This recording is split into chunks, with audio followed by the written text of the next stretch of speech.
नमस्कार, capital TV देख रहे हैं आप। मैं हूं आपके साथ पूजा। ब्रेकिंग नाउ में बड़ी खबर आपको बता रहे हैं।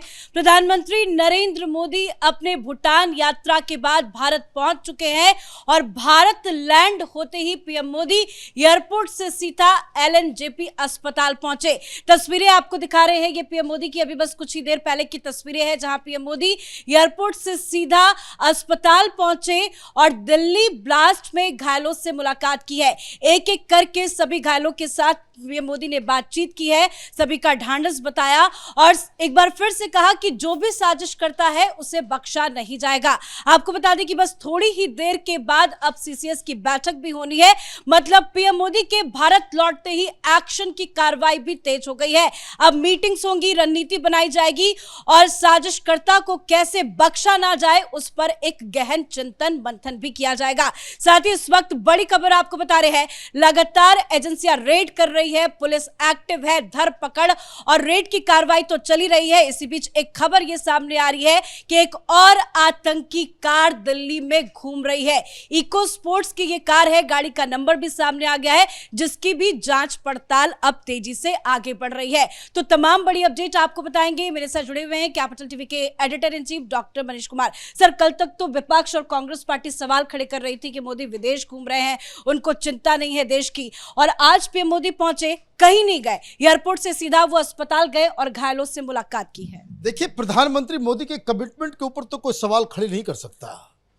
जिस हिसाब से मैनहंट के अलावा देश भर में अलग अलग राज्यों में कार्रवाई चल रही है, उसके बारे में कुछ नई जानकारी मैं आपको दे दूं कि हिंदुस्तान और नेपाल के बॉर्डर पे, चाहे वो यूपी से सटा हुआ बॉर्डर हो या फिर बिहार से सटा हुआ बॉर्डर हो, अगले 72 घंटे तक के लिए इसे बंद कर दिया गया है। मतलब आप समझिए कि जो जानकारी मीडिया तक आ रही है, कहानी पर्दे के पीछे बहुत भयावह और बहुत बड़ी ऑलरेडी हो चुकी है। जैसा कि हमने जानकारी पिछली बार दिया था कि ये जो आतंकवादी हैं, करीब अभी भी दो आपने इको स्पोर्ट रेड कलर की, उसके बारे में आपने चर्चा की, उसके बारे में बताया जा रहा है कि उसमें भी ये जो ब्लास्ट किया गया उसको सपोर्ट करने के लिए, उसको मदद पहुंचाने के लिए इसका इस्तेमाल किया गया। बताया ये जा रहा है कि पूछताछ के दौरान जो बहुत सारे डॉक्टर जो पुलिस की गिरफ्त में हैं, वो नई नई जानकारियां दे रहे हैं। दो और जो गाड़ियां जिसको बकायदा इन आतंकियों ने अपने पास रखा था, जिसके ऊपर भी जानकारी अभी जो है वो छन छन के आ रही है।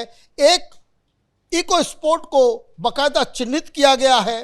तमाम सीसीटीवी, हजार सीसीटीवी कैमरे के फुटेज को खंगाला जा रहा है, निशानदेही की जा रही है कि उसका मूवमेंट कहाँ है, क्या है, नहीं है। जो सूत्र बता रहे हैं कि उस रेड इको स्पोर्ट गाड़ी का जो इस्तेमाल किया जा रहा था, वो विस्फोटक को एक जगह से दूसरे जगह, लोगों को एक दूसरे से जगह से दूसरे जगह ले जाने के लिए इसका इस्तेमाल किया जा रहा था। तो ये कहानी और बड़ी होती चली जा रही है। नेपाल बॉर्डर तक अगर आप उसको बंद कर रहे हो, गिरफ्तारी कानपुर से हो रही है, सहारनपुर से हो रही है, लखनऊ से हो रही है, देश के अलग अलग ठिकानों में ये जो नया टेरर मॉड्यूल सामने आया है उसको चिन्हित किया जा रहा है। और ये अंदेशा कि ये जान प्राण लेकर के नेपाल के रास्ते भागने की फिराक में है, तो ये जानकारी मिलने के बाद ही बॉर्डर सील किए गए होंगे।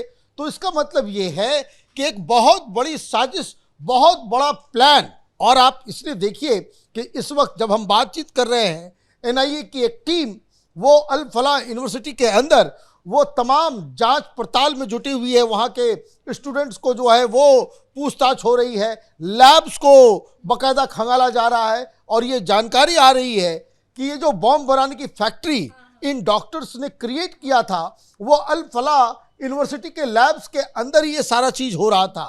टीम बहुत दुरुस्त बनाई गई है। हमारे पास वो जानकारी आ गई है कि ये जो एनआईए की टीम जो उसको इन्वेस्टिगेट कर रही है, it is led by DG Vijay Sakhare. उनके नेतृत्व में ये पूरी टीम बनाई गई है और इसके अंदर IG, inspector general of police, 2 deputy general of police, 3 superintendent of police, माने डीआईजी, एसपी और आईजी रैंक के अधिकारियों को भी इसमें रखा गया है। कहने का मतलब ये है कि सरकार वो कोई इस मामले को आया गया मामला नहीं समझ रही। जिस तरीके से ऑल इंडिया स्तर के ऊपर, चाहे वो कश्मीर हो, कश्मीर में भी दनादन गिरफ्तारियां हो रही हैं क्योंकि तमाम लोगों का रिश्ता जो है उधर से था।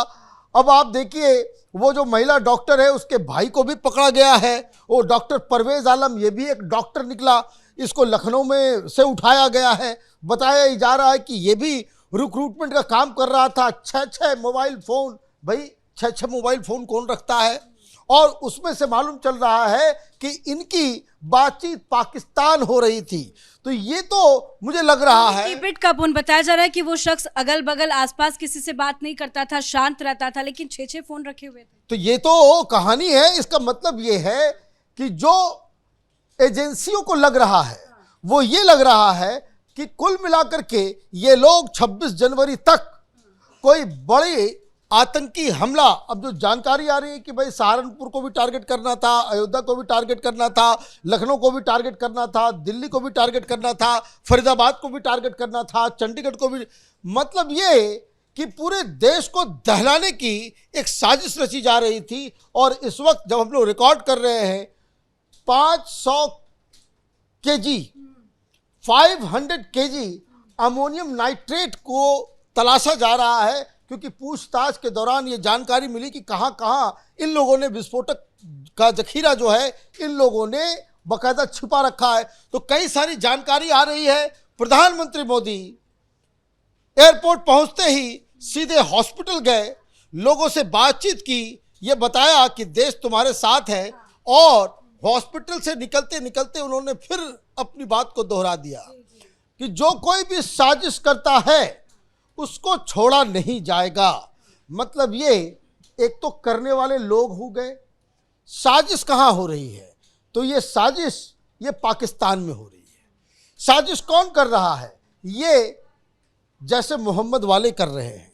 ये लोग कौन हैं जो यहाँ पे ग्राउंड वर्कर जो हैं, जो ये लोग जिहादी, तो इन लोगों का इस्तेमाल पाकिस्तान कर रहा है। और इसीलिए हॉस्पिटल से निकलने के फौरन बाद प्रधानमंत्री मोदी के घर पीएमओ में वहां सीसीएस की बैठक होने वाली है।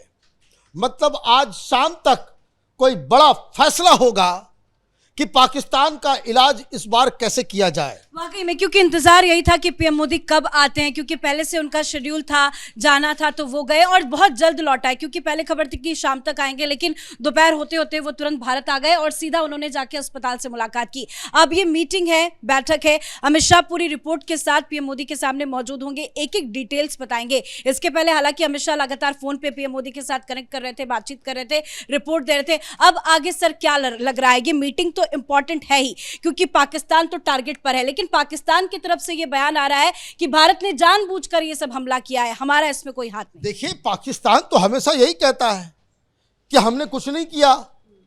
जब पुलवामा हुआ था तो सबसे पहले इन लोगों ने कहा कि भाई हमने कुछ नहीं किया, और उसके बाद उनका जो इंफॉर्मेशन मिनिस्टर पार्लियामेंट में 1 साल के बाद कहता है कि इमरान खान की सरकार की सबसे बड़ी जो अचीवमेंट रही है वो ये रहा है कि हमने पुलवामा को बाकायदा उसको अंजाम दिया। तो आए, मुंबई का धमाका हुआ, उन्होंने कहा भाई हमने नहीं जानता, हम नहीं किए, हमारा कोई ये नहीं है, ये तो हिंदू संगठनों ने किया। और हिंदुस्तान में विपक्ष ने शुरू कर दिया कि भाई ये तो आरएसएस के साजिश थी। लेकिन बाद में क्या मालूम चला, एक एक आतंकवादियों का घर, ठिकाना, खानदान, परिवार, ये सब पाकिस्तान में निकला। तो अभी इस सिचुएशन में जो अभी जो खबर आ रही है, अगर उसको डॉट्स को अगर आप जोड़ें तो इसका मतलब ये है कि ये जो लोग इस कारनामे को अंजाम दिए, they are not working alone. ये एक इंटरनेशनल कॉन्स्पिरेसी जिसका जेनेसिस पाकिस्तान नजर आ रहा है, और इसलिए ये लोग देश छोड़ के भागने की फिराक में थे, इसलिए नेपाल बॉर्डर को सील कर दिया गया है। मतलब बहुत सारी जानकारियां एजेंसीज के पास है, और जिस ताबड़तोड़ तरीके से, चाहे वो गाड़ी हो, चाहे वो लोगों को गिरफ्तार, 100 से ज़्यादा लोगों को गिरफ्तार किया जा चुका है, पूछताछ की जा रही है, चाहे वो अल-फलाह यूनिवर्सिटी हो, चाहे वो कानपुर में भी 11-12 लोगों को उठाया गया है। तो ये कहने का मतलब ये है कि एक बहुत बड़ी कॉन्स्पिरेसी, हिंदुस्तान के ऊपर एक इंटरनल केओस क्रिएट करने की साजिश, हिंदुस्तान में बम धमाका, एक सीरियल ब्लास्ट करने की साजिश रची गई। पाकिस्तान के अंदर जो समय रहते हमारी एजेंसियों ने उसे पकड़ लिया, हिंदुस्तान बच गया। एक जो भागते भागते इन्होंने एक ब्लास्ट कर दिया लाल किले के आगे, अब इनकी बारी है सजा भुगतने की। धन्यवाद सर जानकारी के लिए। तो नहीं तो बहुत बड़ा हादसा भी हो सकता था, लेकिन एक बड़ी साजिश का पर्दाफाश जांच एजेंसियों की तरफ से किया गया है। एनआईए की टीम का भी गठन हो चुका है, 10 स्पेशल अधिकारी इसमें शामिल है जो लगातार अब एक्शन मोड में नजर आ रहे हैं। साथ ही जांच एजेंसी पुलिस के साथ साथ भारत की सरकार अब एक्टिव मोड में है। अब बस कुछ ही देर के बाद सीसीएस की बैठक होनी है, जिसकी अध्यक्षता पीएम मोदी करेंगे। पीएम मोदी सीधा एयरपोर्ट से एलएनजेपी अस्पताल पहुंचे, उन्होंने घायलों से मुलाकात की है और एक बार फिर से दोहराया है कि जो भी साजिश करता है उसे बख्शा नहीं जाएगा। अब सरकार एक्टिव है, उल्टी गिनती पाकिस्तान की शुरू हो गई है। इस बड़ी खबर में मेरे साथ फिलहाल इतना ही। कैमरा पर्सन राजकुमार के साथ मैं पूजा, कैपिटल टीवी।